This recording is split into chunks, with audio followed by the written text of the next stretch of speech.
What is your view of this? What is actually happening there? Well, I'm very grateful. And I've been in the region for a bit, and I'll be here most of the next 90 days. Our organization, the Vulnerable People Project, has been really focusing on what we call ecclesiocide, or the destruction of Christian communities around the world, especially those first century Christian communities from India across the Middle East into Africa. I was in the region because we're delivering aid trucks to the Christian communities in Gaza. But I took time away from my organization leading up to the election to campaign in Pennsylvania to the Middle Eastern Christian community, where I promised them, I said, Trump is our best bet to preserve the ancient Christian communities of the Middle East. Met with the Muslim communities across Pennsylvania. And if you look and I published an article at the American Conservative after the election called Gaza Saved America. It was how Biden bumbled and fumbled in the Gaza war You that I forgot really stumbled. stumbled. He Yes, he stumbled, stumbled, he bumbled, and he fumbled. He did all fumbled. three, which is He did very all rare. of them. And he did all three.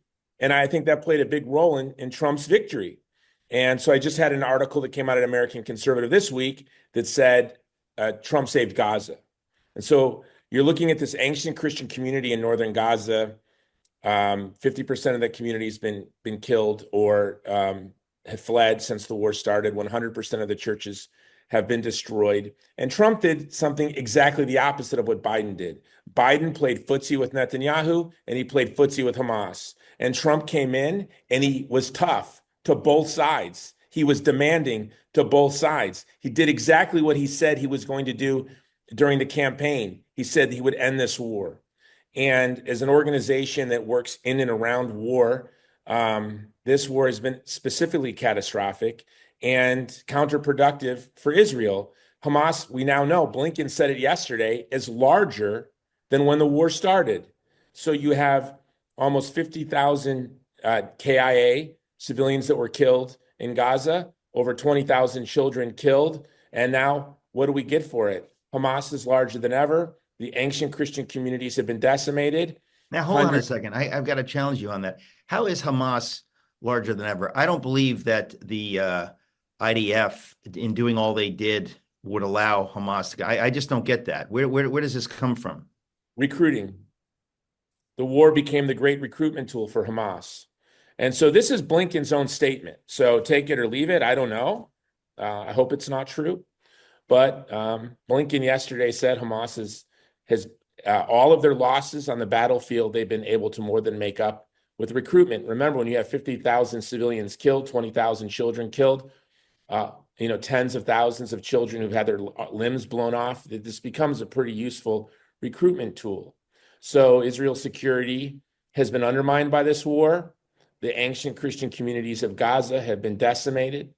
And President Trump came in and did exactly what he said he was going to do, exactly what he promised in Michigan, and exactly what he promised in Pennsylvania. So for me, with the work that we do at the Vulnerable People Project, knowing that the Christians in Gaza have been living off of less than 600 calories a day now for a year, it's a very hopeful time. And I plan on being here at least for this week, and then I have to go back to the States, but I'm going to be turning right around because we're going to be working on providing a post-traumatic treatment to the women, children, and orphans in Gaza.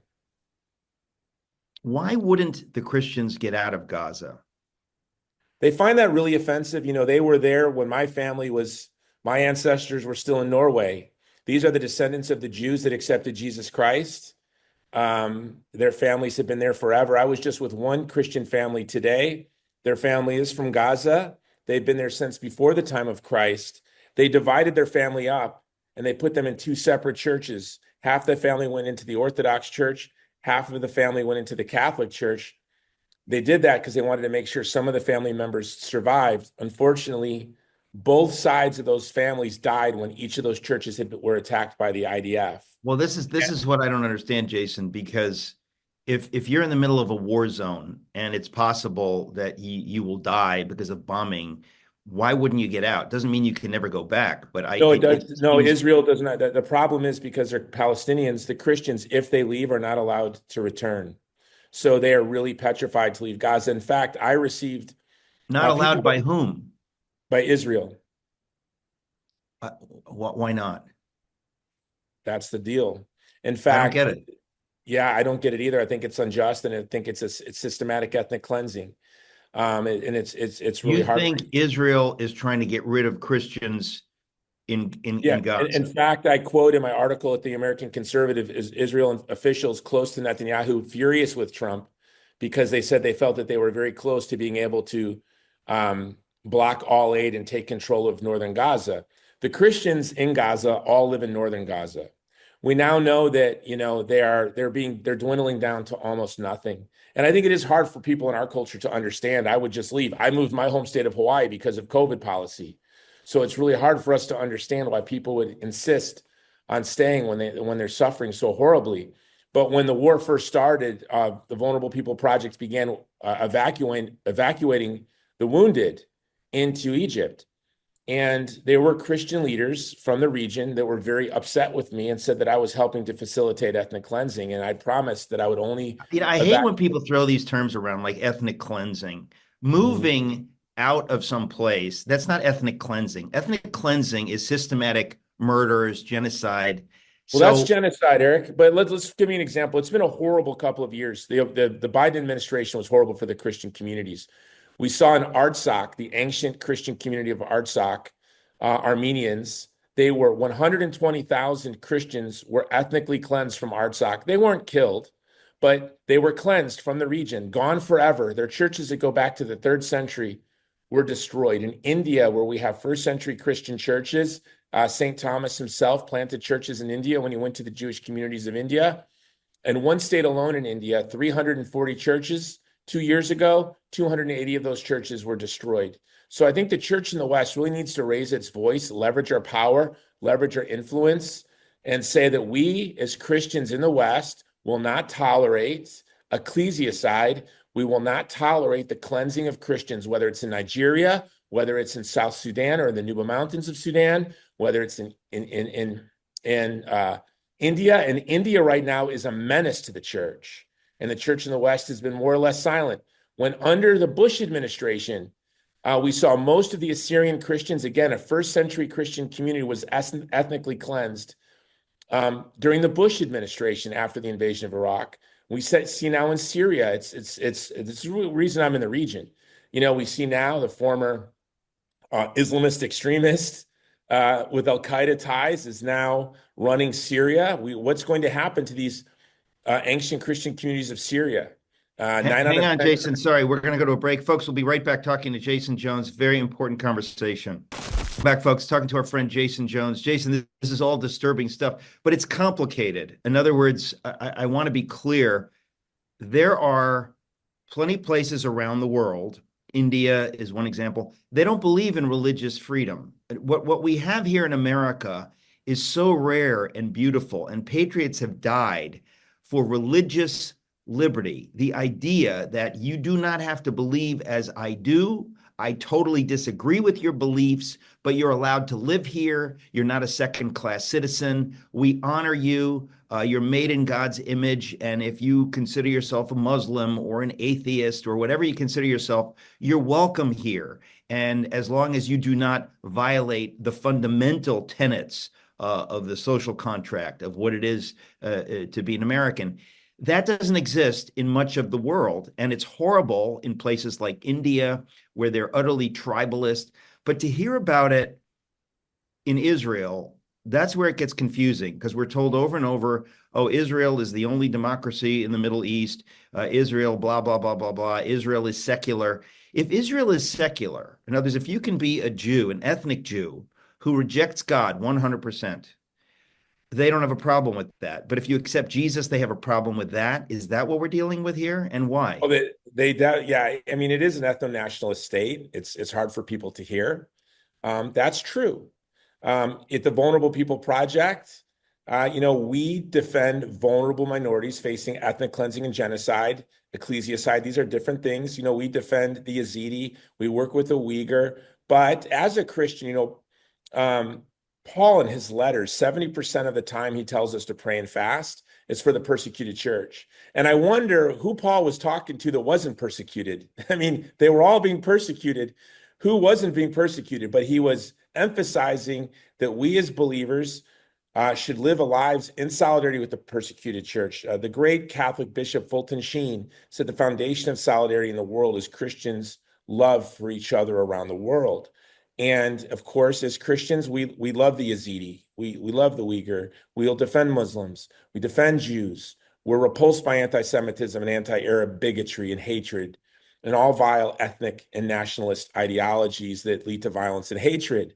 But as Christians and as citizens of the United States of America, we're influential, we're wealthy, we have a lot of weight to throw around. And I think we should throw it around and demand that our co-religionists are protected from violence.